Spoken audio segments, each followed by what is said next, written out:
Une bonne affaire pour l'État. Pour Philippe Vénère, les contraventions sont une source de financement institutionnalisé. Pour cet ancien commissaire, adepte des formules choc, l'automobiliste est devenu l'un des premiers contribuables de France.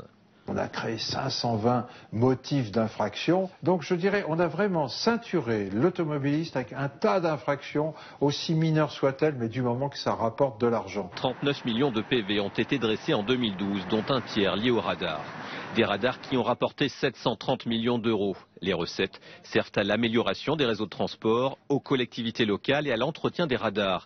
10% sont utilisés pour le désendettement de l'État. Forcément, quand on interroge les automobilistes, ils sont unanimes. Je suis régulièrement flashée, donc j'ai forcément une idée plutôt négative. Ça n'a pas vraiment une grande valeur préventive. Même si je ne suis pas pour le sabotage des radars, mais je pense que c'est un moyen pour se faire du fric.